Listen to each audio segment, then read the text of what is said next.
This is the Taylor Hackford Imperative talking about the forgotten masterpiece of millennial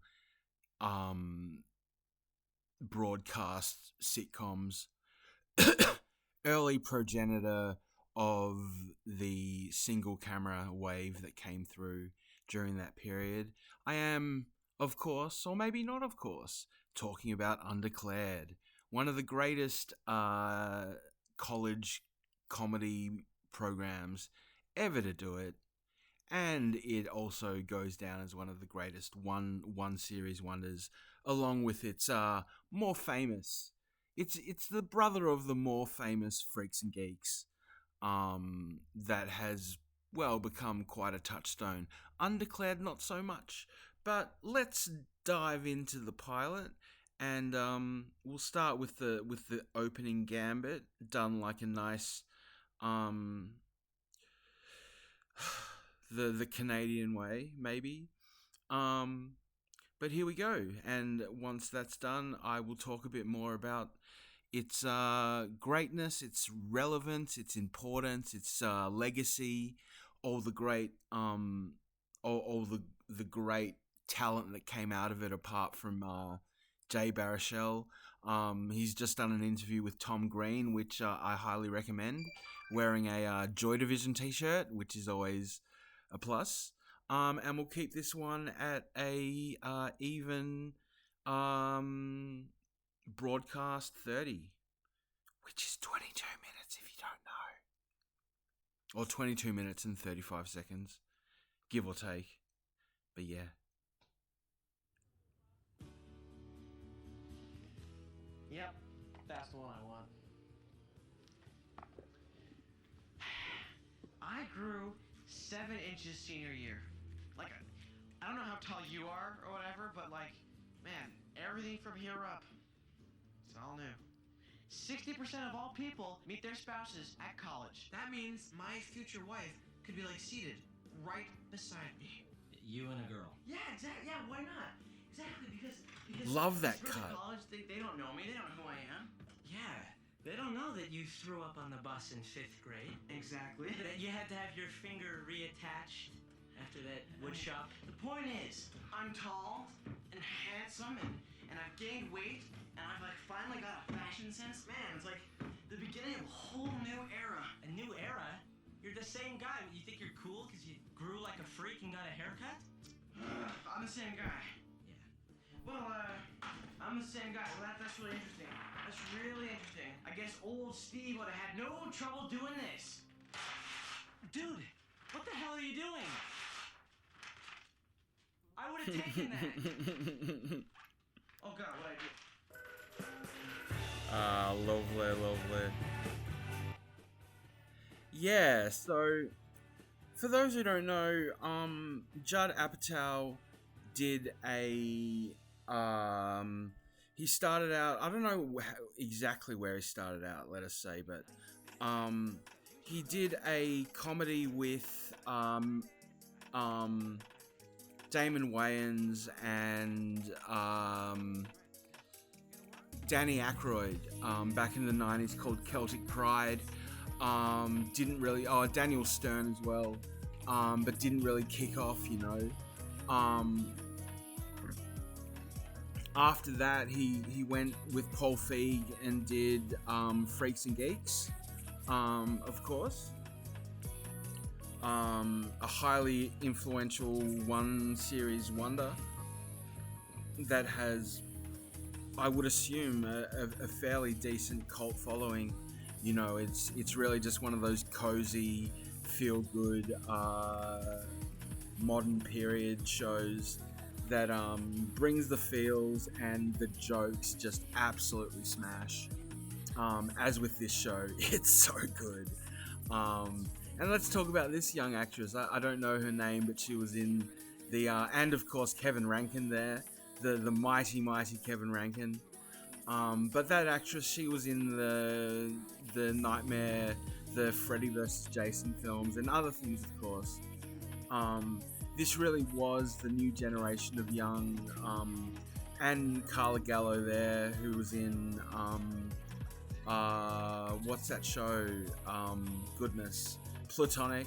She's a wonderful, such spirit. But the great, there he is, the man, the myth, the legend. I think he was actually a showrunner, and this was directed by Jake Kasdan, the son of the legend Lawrence, Larry K, Mr. Star Wars himself, Mr. Return of the Jedi himself.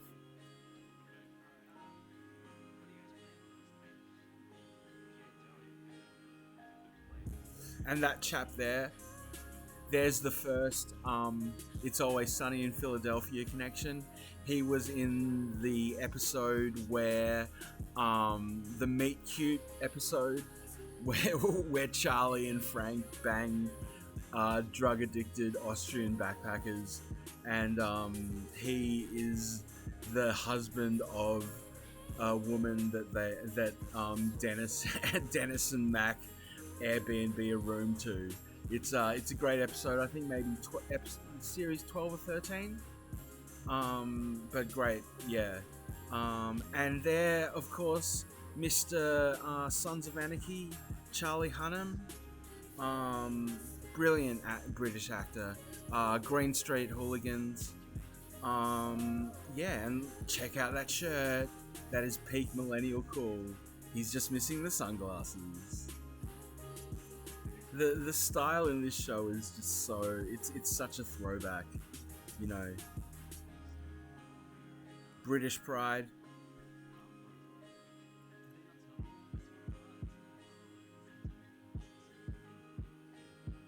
And yeah, what was he? Was he King Arthur? He wasn't Robin Hood, I don't think. But yeah, he was great in Sons of Anarchy. He carried that show for what, 5-6 seasons. He's a brilliant young man. And yeah, so I think the story with Undeclared, you know, Freaks and Great Geeks went down, you know, sunk, and then he had another chance at it. You know, didn't really, I wouldn't say he doubled down. I think in many ways he kind of pared the production back on his second attempt, or at least making a contemporary comedy is a lot less of a production challenge than making it a period film, a period piece. Even though that said, shooting 1980 in 1999 would have been a lot easier than shooting 1999 now. Maybe not, I don't know. But they're the two are great young actors in the prime of their sort of youthful, I don't want to say blossoming, that sounds too gross, but and they're the four the awesome foursome. Seth Rogen, man, they went out on a bang with the boys, that's for sure. You know, and in this interview with Jay Baruchel, they were talking about Canadian pride and, you know, political errors come and go, but I like. Oh, there she is. It's Pam from The Office. No, sweetie, that means I'm not coming to your party. But yeah, Canada is a wealth of humor-filled kind of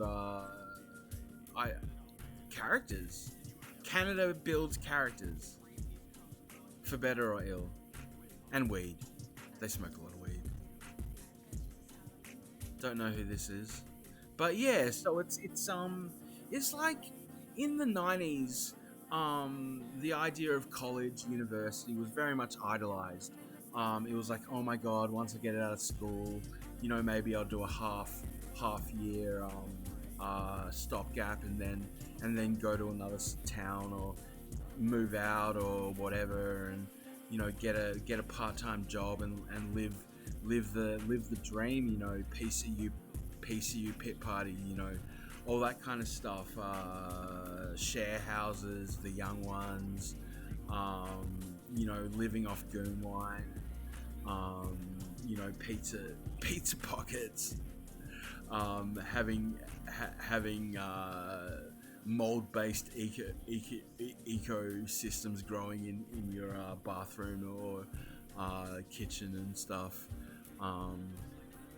And yeah, it was a different time. You know, this was pre 9/11, of course, which very much changed the game on culture in general. But in youth in general, there's a theory that there was an ongoing,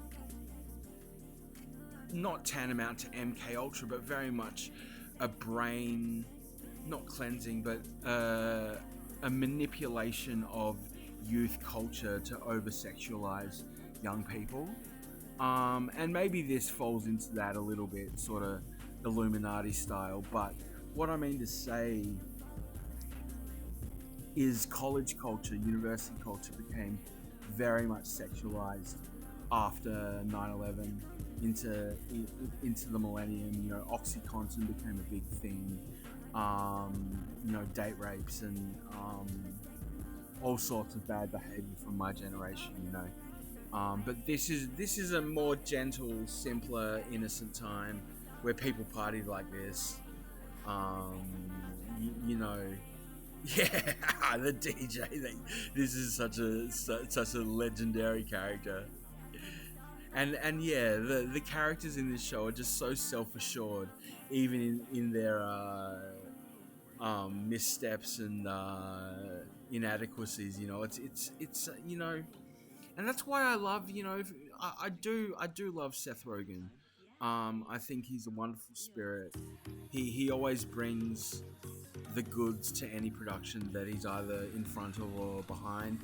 I didn't quite get into the studio fully. I watched maybe 3 or 4 episodes, but it was a definitely on point black sort of satirical comedy. Definitely worth a check out. And can I say, Apple is the best streaming service. If you had to get one streaming service, I would say Apple. And the thing with that is, if you get, and this is not an endorsement, I don't have an Apple subscription, but I would say, you know, it's very much a stock holder type thing. So the more members they have, the better production, the more production they'll create. And they've done some bangers, no doubt. Yeah, but what I was saying about the studio, Sugar's a real great forgotten classic from a couple of years ago with Colin Farrell. Widow's Bay's coming through right now. Severance was amazing, the first season at least. You know, I still reckon Ben Stiller should have had a half-day production stoppage on Severance so he could have done Blue Steel for Kamala. We'd be in a much better place if that had been the case. That's what you get from bloody half-casts. They never fully commit to the part. No. Lovely shot there with Spinal Tap in the background. What a smoke show!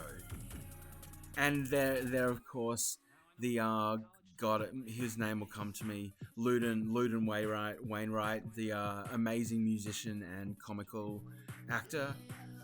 He just plays it so straight and so perfectly, so perfectly, wonderfully, absurdly, just amazing.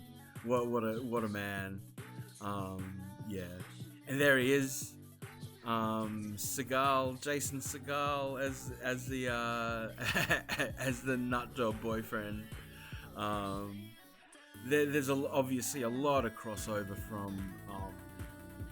from Freaks and Geeks to this. The guy who played Sam Weir and Linda Cardellini, obviously not in it, but Sam, I can't his name.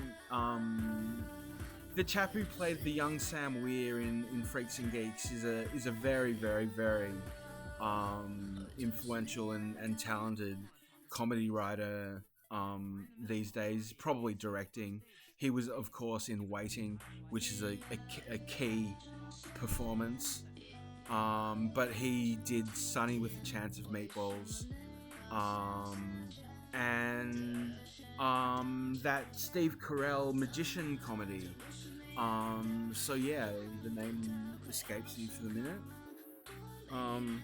So yeah, I mean, it's a little bit sad that Judd Apatow sullied his legacy a little bit in the last couple of years with that bad COVID movie and getting political when it really is his place is to make people laugh thoughtfully, not thoughtfully laugh.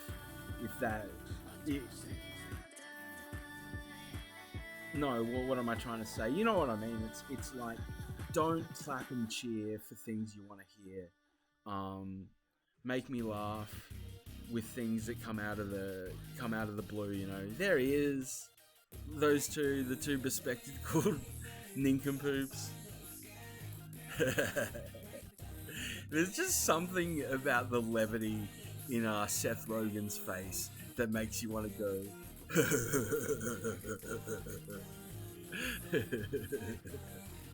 There he is. A vague robot move. Okay.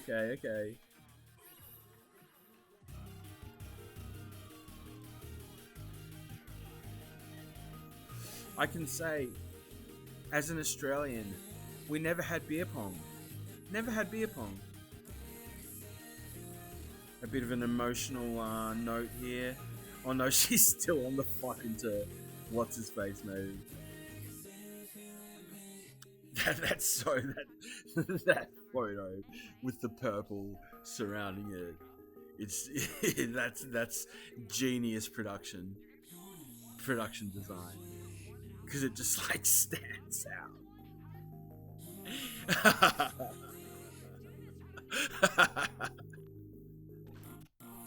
Wow. Orange shirt, unbuttoned on a t-shirt. Classic army surplus with a hoodie. Great looks. And what she got, yeah, denim jackets.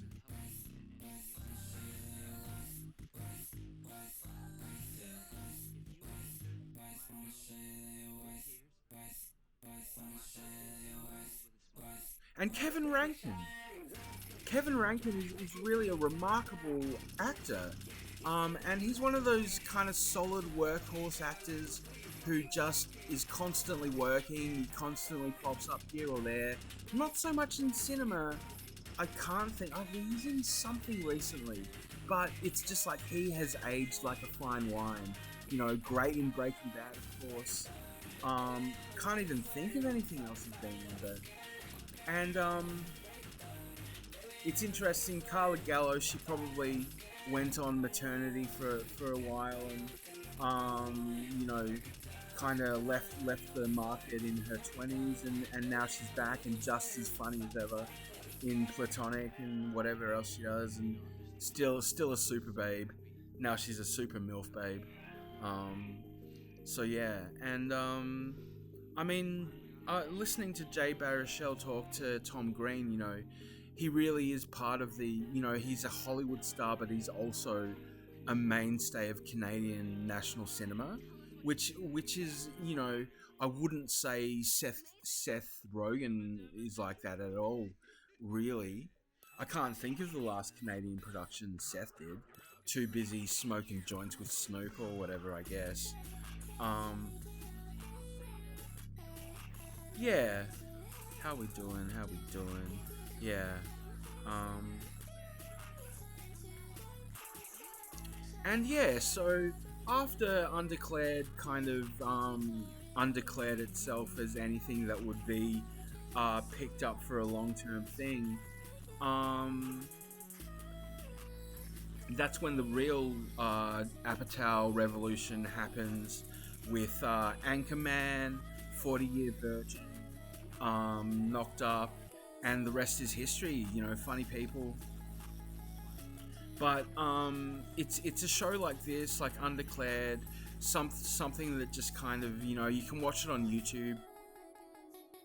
Looks like a Spanish rip. It's For me, I discovered this in the summer of 2010 when I was getting into writing and acting for directing. Apatow was a big influence on me. Oh, goodness, I've got a bit of air in me. But we're almost there.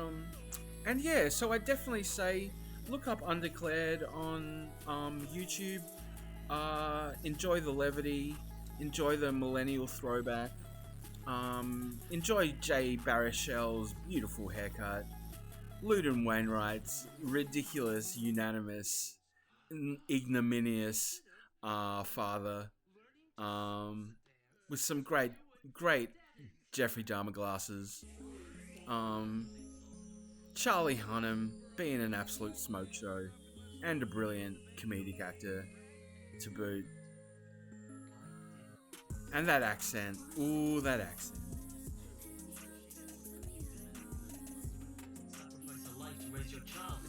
Isn't that a panty dropper?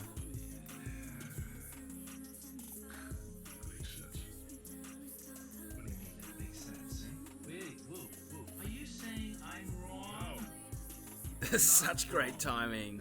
Timing. Yeah, so that's Undeclared from 2001. I think would have been a 2000 production probably. Just a touchstone of millennial single camera sitcoms.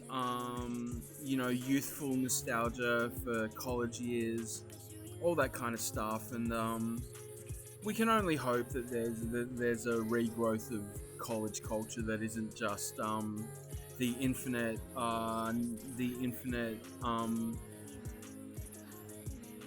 what's the word,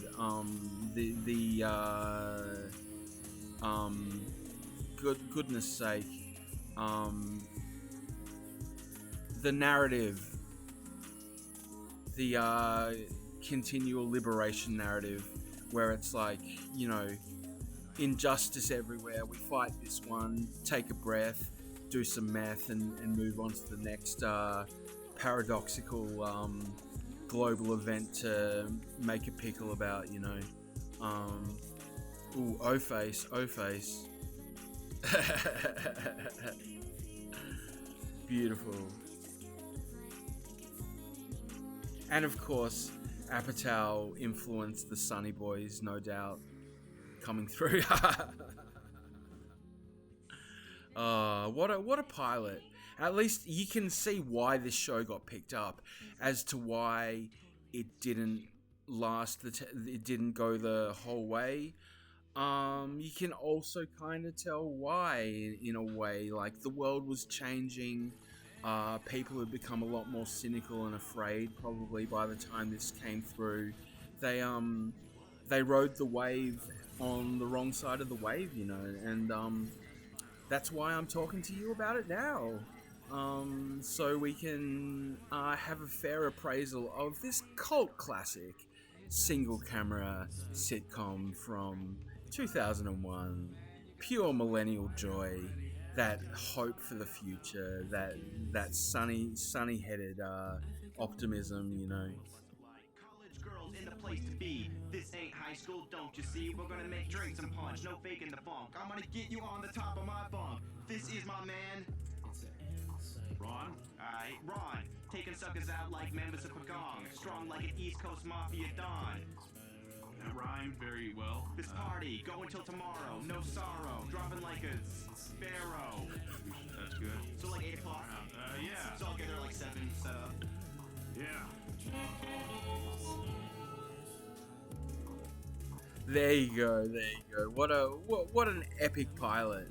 For one of the touchstone programs of the early millennium. If you ask me, but if you ask anybody else, they probably, Jay Baruchel's probably forgotten about it at this stage. But highly recommend a cozy millennial college comedy coming at you So thanks for tuning in to the Taylor Hackford Imperative, constantly evolving and pivoting where the day takes us. So until next time, keep it chilly and willy in your nilly. Ciao, ciao, ciao, and no milli vanilli.